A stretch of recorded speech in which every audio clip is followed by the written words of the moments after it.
With Squid Game's third season coming out soon, let's quickly recap everything that happened in Season 1 of Squid Game so you don't have to rewatch all of it.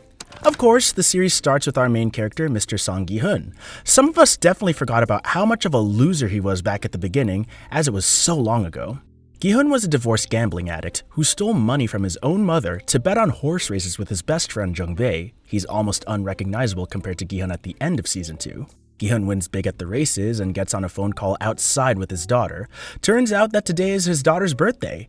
While they're talking, he gets spotted by loan sharks to whom he owes money. Gi-hun wastes no time in booking it and gets robbed without his knowledge by Kang Se-byuk when he crashes into her. Eventually, Gi-hun gets cornered in the bathroom. He tries paying them with his winnings but discovers his money is gone.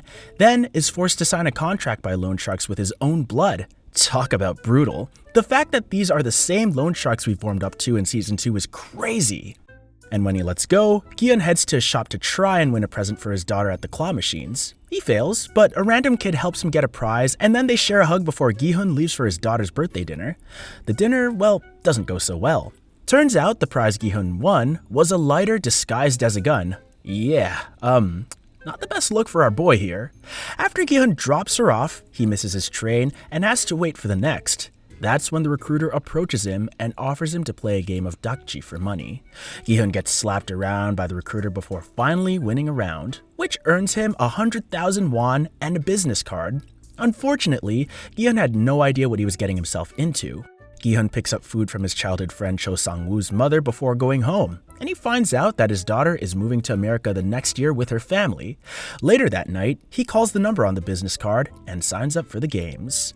He gets picked up on the street by one of the pink guards that same night, and is knocked out before the ride even begins. Gi-hun wakes up in an unfamiliar bunk bed, dressed in a jumpsuit with the number 456. He meets an old man with the number 001, trying to count the number of players. They talk before being interrupted by a fight taking place in the center of the room, and it's between player 101, Jang Duk-soo, and player 067, who happens to be Se-byuk, the girl who mugged Gi-hun earlier.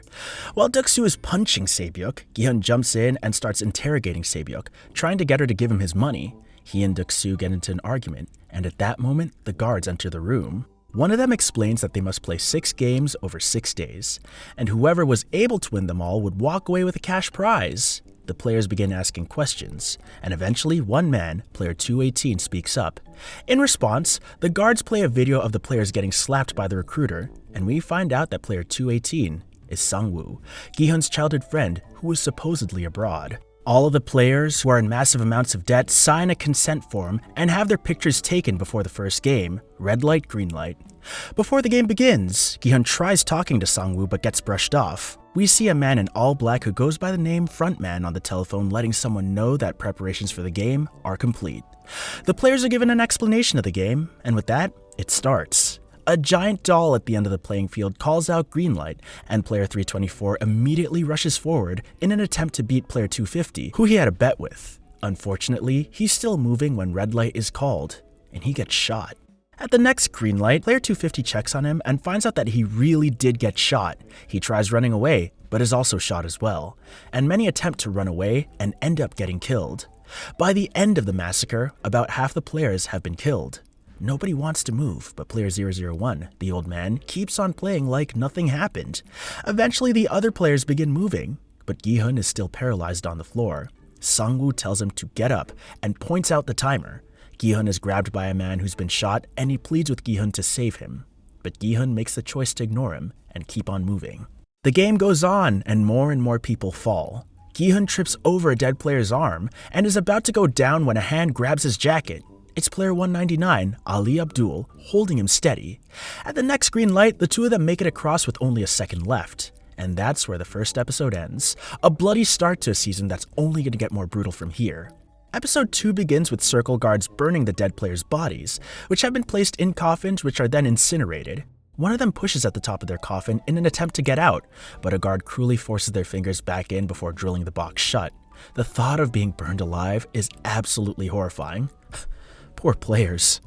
Next up, we see the players back in the dormitory, reflecting on what just happened. Gi-hun sits with Sang-woo and Ali, and he thanks them both for saving him. At that moment, the guards walk into the room. and they reveal that 255 players were eliminated.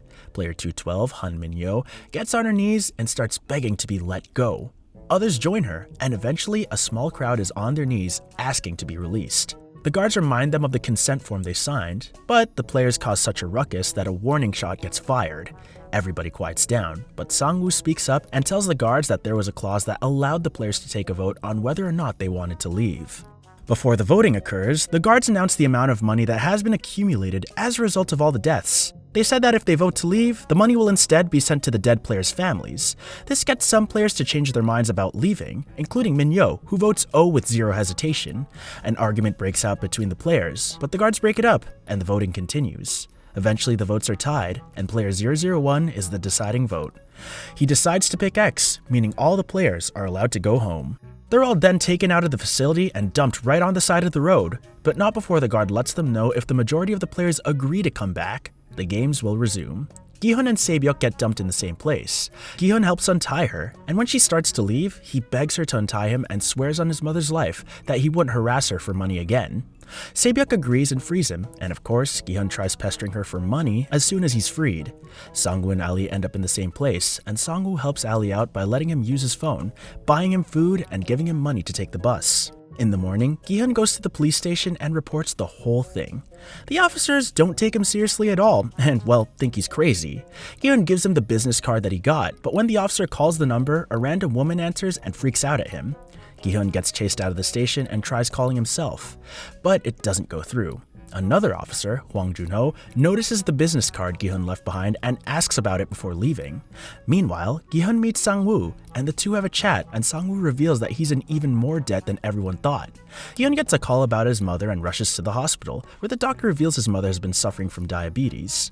His mother refuses to stay, and the two return home. The focus is then put back on Jun-ho, who's heading to his brother In-ho's apartment to see what he's up to, and he's been avoiding Jun-ho and his family. When he's searching, he finds the same business card Gi-hun had given the other police officers. He goes back to the police station and asks the other officers for Gi-hun's information. The scene cuts again to Se-byuk and her little brother at a playground. Her brother says that she promised her mom would be with them soon, but it had been a month and nothing had happened. It turns out that the two of them are North Korean defectors, and their parents are still stuck there. Se-byuk promises that their parents would be with them by next year, and the two hug. Se-byuk ends up in an office consulting with a man. Turns out she got ripped off by a smuggler she paid to get her parents to South Korea, and he ran off with her money. The man she's consulting with tells her that she has to restart the process with another smuggler, and he says the prices have gone up to 40 million won. Se-byuk throws her hot drink on him and holds a knife to his neck. She threatens him before robbing him and leaving. Next, we see Ali at the factory where he works. He heads straight for his boss's office and demands for the money he's been owed. His boss makes excuses to avoid paying him, and Ali gets so upset he gets physical with his boss. Ali ends up shoving him, and his boss's hand ends up in one of the machines that crushes his fingers. Ali takes the money he dropped and flees the scene. Ali gives the money he took to his wife and tells her to get on a flight back to Pakistan with his child, promising that he would return soon. And of course, he sadly never does. The focus then shifts to Sang-woo. He's talking on the phone with his mom, still pretending that he's abroad. She ends the call when a customer shows up and starts talking about Sang-woo's accomplishments before the police show up at her shop. They tell her that Sang-woo has a warrant out for his arrest for multiple crimes that he had no idea about and tell her to let them know his location. Sang-woo's in his bathtub drinking his sorrows away when his doorbell rings. The person ringing slides a business card under his door, the same one he used to enter the games, letting them know where to go to re-enter the games. Gi-hun heads to see his friend Jung-bae at the bar, begging him for money for his mother's surgery. His wife comes out and makes him come inside, leaving Gi-hun in the rain. He ends up meeting player 001, the old man, and the two sit down together. They share food and a drink, and the old man tells Gi-hun he's going back to the games. Meanwhile, Duk-soo meets up with one of his cronies. They talk in the guy's car about the games, and Duk-soo tells him he has a plan to infiltrate the facility and steal all of the money they have. Suddenly, a car pulls up behind them. It's the people from a casino Duk-soo owed money to. His crony was the one who called them there, and Duk-soo immediately stabs him to death before he could escape. Duk-soo jumps off the bridge, successfully evading the debt collectors. Gi-hun decides to go to his ex's house, asking for money for the surgery. His ex tells him she cannot help him, and tries kicking him out. At that moment, his daughter and her stepfather come home, so Gi-hun leaves. The stepfather comes out after him and offers him money, then tells him not to come near his family again. Gi-hun gets aggravated and punches him in the face, then realizes his daughter was watching the whole time. He leaves in shame and is stopped by Junho on his way home. Junho questions him about the report he made, then asks for his help. Gi-hun then brushes him off and heads home, where he finds the business card in his door. He decides it's time to rejoin the games, along with Sangwoo, Ali, Duksu, and Saebyuk. They're all picked up and knocked out, but it turns out that Junho was keeping tabs on one of the cars and ended up following it. The episode ends as it's revealed Saebyuk held her breath to keep the gas from knocking her out. The third episode begins with Junho still tailing the car. He hitches a ride underneath one of them, then gets in and pretends to be a sleeping player. When one of the guards scans him and discovers he's not a player, Junho grabs the guard and kills him, then steals his uniform and throws the body overboard. The players are stripped of their belongings and redressed in their jumpsuits, and Saebyuk manages to sneak in her pocket knife. In the dormitories, Gi-hun wakes up player 001, and the two talk about the other players before Sangwoo and Ali find them. The three of them, plus the old man, form a team, much to the reluctance of Sangwoo. Duksu invites Saebyuk to join the gang he's already formed, and she insults him and declines. Duksu's about to attack her when Minyo interrupts them and asks to join Duksu's team, but gets mocked by them. Later that night, Minyo demands to be allowed to use the bathroom, but the soldier guarding the door ignores her. Minyo threatens to do her business right on the floor before the guards finally give up and open the door for her. Saebyuk butts in at the last minute and tells him she has to go too, and the guards reluctantly allow it.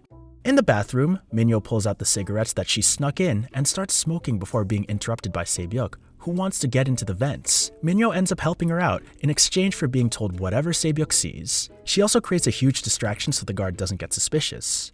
Saebyuk finds the circle guards in the kitchen stirring sugar in huge pots. She exits the vents in the nick of time, and the impatient triangle barges into the bathroom only to find Minyo on the toilet with Saebyuk holding toilet paper for her. The poor guy was probably traumatized for life. Back in the dorms, Minyo pesters Saebyuk to tell her what she saw while Sangwoo listens in. With Junho, things are going fairly smoothly. Posing as a circle guard, he eats the meals provided in his room while being surveilled by the cameras. At night, he gets on his phone and documents everything that he sees, but is interrupted by his neighbor coughing. In the morning, Saebyuk finally tells Minyo that she saw the guards melting a substance in pots, and that it smelt like sugar. Minyo accepts the answer and leaves to get breakfast with everybody else. After breakfast, the players are given instructions to report to the game hall for their next game. We see one man, player 111, tearing apart his bread. Inside, he finds a small piece of pink paper, which tells him what the next game will be. He's getting info about the upcoming games, but why? On the stairs, Sangwoo questions Saebyuk about what she saw. She tells him about the sugar. When everyone is in the next game venue, they see 4 shapes on the wall: triangle, star, circle, and umbrella. The players are told to choose one, and Sangwoo figures out the next game will be Dalgona. He chose not to share this info with the group and picked the triangle just for himself. Ali chose the circle, the old man picked the star, and of course, Gi-hun just had to pick the umbrella. When the time to choose is up, it's revealed that players have to carve the shapes they picked out of a honeycomb candy that they receive. Gi-hun immediately knows that he's pretty much done for, as he's picked the hardest shape. As the game goes on, more and more players crack their candy, and the gunshots cause others to flinch and crack theirs as well. Minyo used the lighter that she smuggled in to heat up her needle, which allowed her to easily melt the sugar around her shape. As she was leaving, she passed the lighter to Duksu, therefore earning his favor. Junho gets questioned by one of the superiors for not performing his task. He comes up with a flimsy excuse, so the guards tell him to stay where he is so they can have a chat about his confusion. Junho knows he's in trouble. When player 111, the man we saw earlier, is heading to the dormitory with the other players, a guard then instructs him to head in a different direction.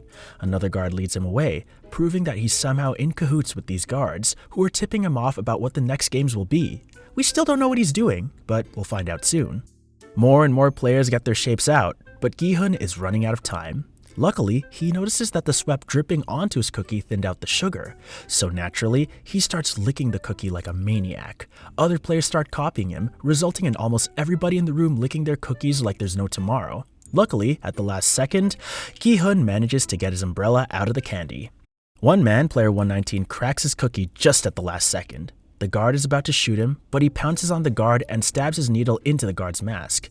He steals the injured guard's gun and takes another guard hostage, demanding for him to take off his mask. The guard obliges, and player 119 takes his own life after seeing how young this guard is. The frontman himself enters the room and shoots the unmasked guard, reminding the guards that once they took off their masks, they would die. The episode ends with Junho stealing the dead guard's mask. The next episode starts with player 111 and a triangle guard rushing down the steps in the dark. One of the pink guards monitoring the security footage wipes the footage of this, hiding the excursion from the other guards. We cut back to the players heading back to the dorms. Deok-soo returns Minyo's letter and thanks her, while Gi-hun reflects on Sang-woo's behavior before the game. The old man then thanks Gi-hun for the licking strategy, and the two return together. They meet up with Sang-woo and Ali. Sang-woo apologizes, and Gi-hun immediately forgives him. The results are announced, and it's revealed 79 players were eliminated, which added 7.9 billion won to the prize money. Meals were later given out to the players, and Deok-soo and his goons, plus Minyo, cut the line for seconds due to the food portions being so tiny. The food runs out, and the players who didn't get anything thanks to Deok-soo and his gang are rightfully upset. One of the women in the line, player 198, snitches on the gang. Player 271 then demands for them to give them his food, and gets into a fight with Deok-soo after accidentally causing Deok-soo's drink to smash the floor. Deok-soo then beats player 271 to death, and the guards do nothing in response. More money gets added to the piggy bank, and a coffin is brought for the deceased man. It's brought to the incinerators, where we see Junho swap out his mask for the one he took from the square guard. He tells off a triangle guard before leaving the room, and the focus swaps to player 111. It turns out, he's assisting the guards in harvesting organs of dead players. It explains why he's been giving info about the upcoming games. A circle guard comes to pick up the organs, and a guard hands player 111 an egg containing the info about the next game. The guards warn him that fighting would break out that night, and sends him on his way. Back in the dorms, Sang-woo tells the team that they can't fall asleep just in case. Gi-hun heads over to Se-byuk and asks if she's okay, then tells her that she's free to meet him and his team by his bed if any fighting happens. Player 111 immediately scopes out Deok-soo's group and attempts to ally with them, telling Deok-soo that he knows what the next game will be. The guards then position themselves behind the doors to the dormitory, waiting for the special game to begin. As soon as the lights go out, Deok-soo sneaks up on the woman who snitched on him and stabs her to death with the broken bottle. Chaos ensues, and Deok-soo goes straight after Se-byuk, who fights him off with her knife. She ends up dropping it, and Deok-soo picks it up and kills another player with it. Se-byuk runs to Gi-hun's bed, and Gi-hun and his team protect her from Deok-soo when he comes after her again. Il-nam climbs up to the top bunk and screams that everyone should stop fighting. Right after he does that, the front man orders the guards to stop, and they rush in and fire off their guns, making the players cease fighting. They search the players and confiscate the knife Deok-soo stole. Junho, still disguised as the square officer, asks Gi-hun if there was anyone named Hwang In-oh in the games. Gi-hun says that they don't use their names at all, and Junho moves on. The dead players are sent off to the incinerators, and the remaining players split off into their own groups. Gi-hun's team all share their names at Gi-hun's suggestion, but when it's the old man's turn, he forgets and stammers before Gi-hun takes pity on him and changes the topic. During the nighttime announcement for the guards, Junho takes out his phone and documents what happened that day. His annoying neighbor starts coughing again, and Junho figures out it's Morse code for number 29. His neighbor's onto him. The next day, the players follow the guards to the game hall again, a completely white room. They're told to divide themselves into teams of 10. Sang-woo wants each member of the team to come back with one man each. Deok-soo kicks Minyo off of his team, and she vows to kill him. Everyone on Gi-hun's team brings back a guy, except Se-byuk, who brings back a girl named Ji-young, and Il-nam, who couldn't find anybody. Minyo inserts himself into Gi-hun's team, making herself the 10th person. Sang-woo is annoyed that there are so many weak people. And well, he was kind of right to be, as the next game is tug of war. Deok-soo's team is up first, and they easily destroy the opposing team, sending them falling to their deaths. Gi-hun's team is up next, and it seems like they're completely doomed. The other team is full of men. Luckily, the old man has a strategy. He instructs the team to pick a strong person to stand at the back, and a good leader to be at the front. Then, when the game starts, the whole team leans back and holds the rope for the first 10 seconds. The strategy seems to work, and Gi-hun's team is about to win, but the other team begins to pull the rope back. Gi-hun's team is about to go over the edge before Sang-woo says that everyone should take 3 steps forward. Minyo protests, but Gi-hun says they might as well try, as they all step forward, and the episode ends there. The next episode opens with Gi-hun's team taking 3 steps forward like Sang-woo told them to. This makes the other team stumble, and Gi-hun's group manages to pull the rope over, causing all the players on the other team to fall to their painful deaths. The group heads back to the dormitory, and Deok-soo's team is disappointed to see that they survived. Deok-soo especially is upset after seeing that Minyo made it through. Gi-hun's team then sits down and talks, and Minyo makes everybody pretty uncomfortable. She acts pretty xenophobic towards Ali and tries to get everyone to kick him off, then loudly insults Deok-soo. Just then, the bedtime announcement sounds off. Gi-hun and his team create a barricade, and Deok-soo comes over to taunt them. Gi-hun tells him he's not worried about his cronies who were fooling around with the beds, which gets Duk-soo to back off. Gi-hun's team picks people to stay up and take watch, and with that, it's lights out. Player 111 leaves again to help with the organ harvesting, and Junho and his neighbor number 28 head to the place where the harvesters are working to make the deliveries. Junho slips up and says something wrong, causing the guards in the room to get suspicious of him. Junho is about to pull out his weapon before player 111 snaps and tells them to shut up. Junho and number 28 leave to deliver the organs, and back in the operating room, player 111 demands to know what the next game is. One of the guards tells him they don't know, which infuriates him. He grabs a scalpel and puts it to the guard's neck in a moment of rage. The other guard tries to de-escalate, but player 111 isn't budging. The guard tricks him into dropping his guard, and then the guard who was taken hostage makes his escape and tries grabbing a weapon. Player 111 stabs him to death, then makes his escape. Meanwhile, back at the ranch, Junho is in trouble. He asks a question he should have known the answer to, and number 28 threatens him at knife point and demands for him to take off his mask. Junho obliges, then pulls out his gun and forces number 28 to drop his weapon. Junho makes number 28 take off his mask and questions him about a player they operated on who had one kidney. He believed the player was his brother, but number 28 tells him that the player they operated on was a woman. Number 28 tells him about a list of all the players and their medical records and where to find it, and Junho promptly shoots him in the head before going to find that list. Player 111 rushes through the stairs, and the remaining guards follow him. He ends up in the room where Dalgona was played, and the triangle guard coaxes him into dropping his weapon. The guard takes off his mask to gain player 111's trust, then tries to kill him with a knife, but is shot in the hand before he can be stabbed. It turns out the front man was the one who shot the guard and gives a long speech about equality and fairness before shooting the man right in the head. Another guard then executes player 111. The guards find the triangle guard player 111 killed, then find number 28's body. Meanwhile, Junho has managed to break into the front man's quarters. An alarm then goes off, which wakes the players in the dorms. They're forced to stand in the center of the room while the guards search around. A staff headcount is performed, and the guards figure out Junho is missing.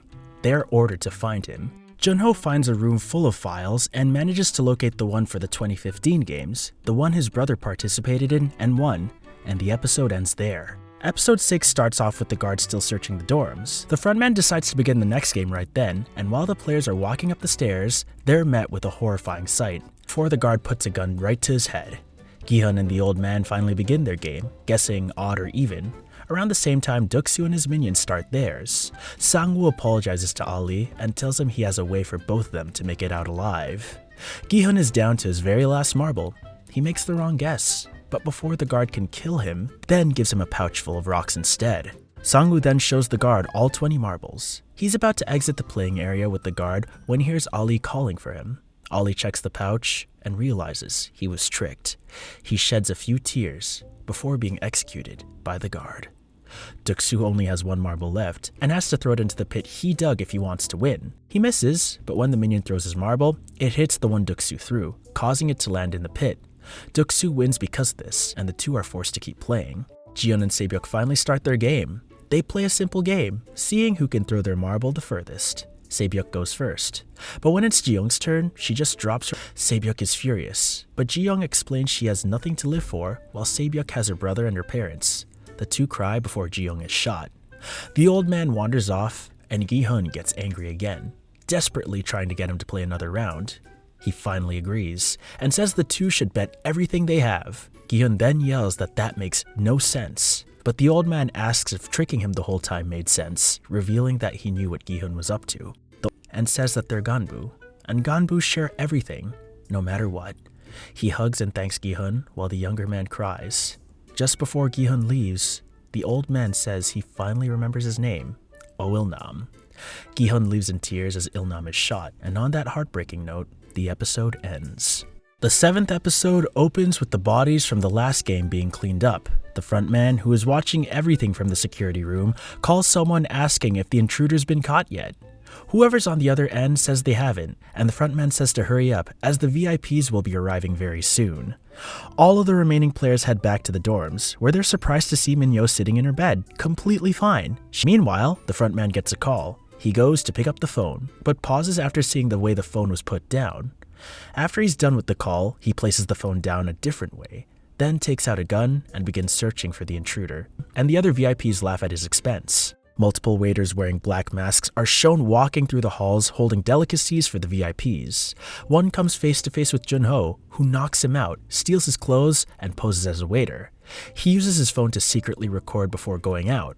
More money is then added to the piggy bank, bringing the total prize money to 40 billion won. The players are told the 5th game is about to begin, and they make their way to the game hall. They end up in yet another pure white room, and in the middle are 16 mannequins, each with a number from 1 to 16. The players are instructed to each pick one number. Everybody begins to choose, but Gi-hun is unable to decide until there are only 2 numbers left, 1 and 16. Gi-hun is about to pick number 1, but player 096 comes up to him and begs for number 1. Gi-hun obliges and picks number 16. It's explained that the number they picked is the order in which they will cross the bridge. The players have to guess what the tempered glass is and avoid the regular glass, but there's no way to tell by just looking. Player 096 knows he's done for. The next player, player 308, takes a jump but lands on the normal glass and is sent to the floor. Player 062, the math teacher who tried pairing up with Gi-hun, is next. He calculates his odds of making it to the end before running through the bridge, that Junho took it and get a boat ready to intercept him. The episode ends with Junho swimming to shore. Episode 8 starts with Sang-woo, Gi-hun, and Se-byuk being brought back to the dorms. All but 3 of the beds are gone. Se-byuk is noticeably injured, while Sang-woo and Gi-hun have minor injuries. Gi-hun asks Sang-woo why he pushed player 017, and the two get into a huge argument. It ends when 4 guards come in, 3 of them holding presents. Each remaining player is given formal attire to wear, and when Se-byuk goes to the bathroom to change, we see that she was pierced in the stomach with one of the glass shards. She bandages herself before changing and goes back out. Then the focus is put back on Junho, who has reached the island. He takes off the gear and climbs the rocks to the top of the mountain, trying to get a good signal. The guards and the frontman find his abandoned gear, and the frontman orders the guards to bring the intruder to him alive. Junho manages to call his chief, and he asks the chief to put together a team and send them to his location. He then ends the call and sends all the evidence he collected to the chief before continuing to run up the mountain. The guards spot him and give chase, finally cornering him at the top of a cliff. Junho pulls out his gun and lies that the Coast Guard is on its way. The frontman tells him whatever he sent most likely didn't go through and tries to get him to surrender his phone. Back in the dorms, a triangle-shaped table has been set up with a feast. The remaining players are served a meal of steak, wine, and other foods which Se-byuk barely touches.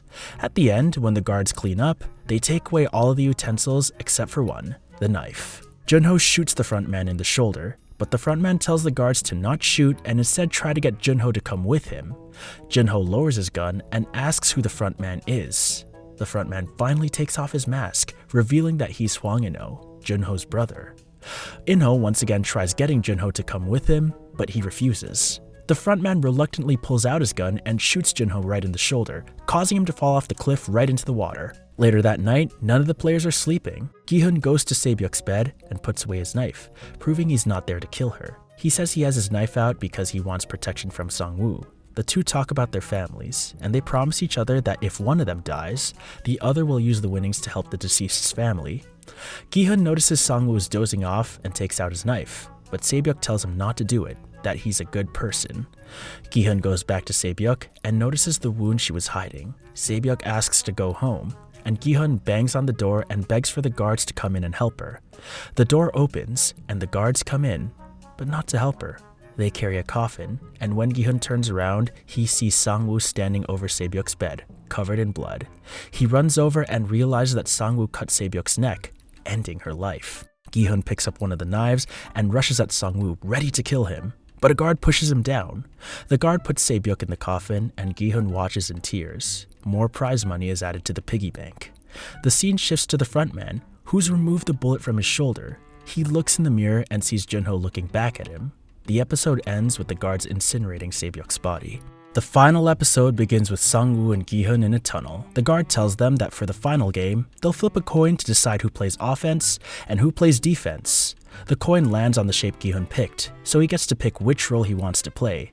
He picks offense, and with that, the guards lead them into the game arena. It's revealed that the final game is called Squid Game, the show's namesake. The rules are explained, and the two players take their positions. The game begins. Gi-hun picks up a handful of sand before making his way over to Sang-woo. Sang-woo attempts to attack Gi-hun, but receives a handful of sand in his face. It begins to rain. The two friends face off, and Sang-woo tries to justify killing Se-byuk. Gi-hun calls him out, and Sang-woo admits he killed her so the two wouldn't end the game and forfeit the money. Gi-hun tells him she stopped him from trying to kill Sang-woo in his sleep. He tells Sang-woo he won't let him leave with the money, and the two begin to fight. They both lose their knives and begin using their fists. The fighting goes on until Sang-woo recovers a knife and knocks Gi-hun down. He's about to kill him, but Gi-hun stops the knife with his hand and bites Sang-woo's leg. The two can barely move, but Gi-hun gets the upper hand and pulls the knife out of his hand to kill Sang-woo. He brings down the knife, but is unable to stab his friend and instead stabs the sand beside his head. One of the guards walks to Sang-woo and is about to shoot him, but Gi-hun tells the guards he wants to stop the game. He reaches out a hand to Sang-woo, but Sang-woo apologizes to Gi-hun before grabbing the forgotten knife and stabbing himself in the neck. Gi-hun immediately drops to his side, and Sang-woo asks him to help his mother before taking his final breath. And with that, Gi-hun is the winner of the 33rd Squid Game. The scene shifts to hours later. Gi-hun is blindfolded in a limousine, and the frontman sits near him, congratulating him on the win. He tells Gi-hun that the players are like horses on a racetrack people bet on, and Gi-hun demands to know who he's talking to.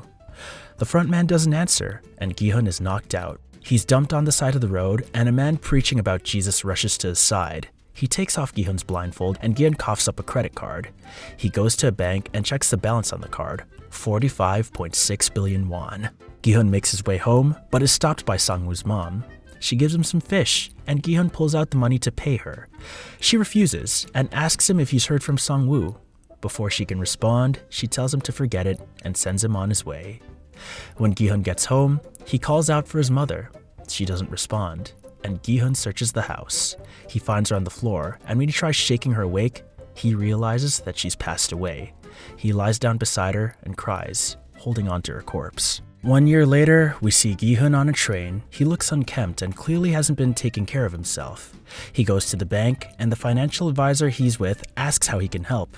Gi-hun asks for 10,000 won before leaving. Later that night, he's drinking on the beach when an old woman comes up to him asking if he'll buy flowers. Gi-hun uses the money to buy some flowers, and when he looks in the bouquet, he sees a black envelope. He opens it. He sees it's the Squid Game business card. On the back is a date and location. When Gi-hun reaches the place, he heads to the 7th floor. There's a single hospital bed with an old man lying in it. The man turns his head, and Gi-hun is shocked. It's Il-nam, his partner in marbles, who is supposedly dead. Gi-hun gives him some water before asking him to explain. Il-nam instead points to a man lying passed out on the street. Gi-hun tries asking if he was the one behind the operation, but Il-nam continues talking about the man on the street. Gi-hun freaks out and demands answers, and Il-nam says they should play a game. He says if the man lays there until midnight and nobody helps him, he'll win. But if somebody helps the man, Gi-hun wins. Gi-hun grabs the man and threatens him, but Il-nam says he'll answer his questions if he plays the game with him. Gi-hun relents, and Il-nam explains that he's the one who created the games. He came up with the idea for the games because he felt bored with his life, along with his rich clients who became the VIPs. Gi-hun is angry at this, but Il-nam reminds him they all made the decision to play, and they all chose to come back after the vote. Gi-hun asks Il-nam why he joined, and Il-nam says he wanted to feel something one last time before he died. He decided to join, because spectating didn't give him the happiness he felt when playing. Just before midnight, a police car pulls up beside the drunk man and picks him up, making Gi-hun the winner of the bet. The clock strikes midnight, and Il-nam dies moments later. We next see Gi-hun at a hair salon, and the hairdresser asks him what he wants. He gets his hair cut short and dyed red, then goes to the orphanage that Se-byuk's brother resides in. He takes him to Sang-woo's mother, asks her to take care of him, then gives her a suitcase full of money with a note, saying it's the money he owes Sang-woo. Upon seeing the money, she calls out for Gi-hun, but he's already gone. The focus is back on him, but this time, he's at the airport. He's on a phone call with his daughter, about to get on a plane to visit her. However, he stops upon seeing a man playing Dakji with the recruiter. The recruiter notices him looking over, and he smirks at Gi-hun before the next train pulls in, blocking his face. Gi-hun then rushes over, but by the time he gets there, the recruiter is already on the train. Gi-hun rips the business card from the man's hand and yells at him, saying he can't go. Gi-hun is about to board his plane, but he calls the number on the business card before doing so. He tells the person on the other end that he wants to know how the organization is able to do these things to the players. In-ho comes on the line, telling Gi-hun not to get any ideas. In-ho tells him to get on that plane, but Gi-hun ends the call and turns right around, heading back into the airport. And with that, the final episode of Season 1 comes to a close. So, what do you think? Was Season 1 as good as you remember it to be? Stay tuned for our Squid Game Season 2 recap, which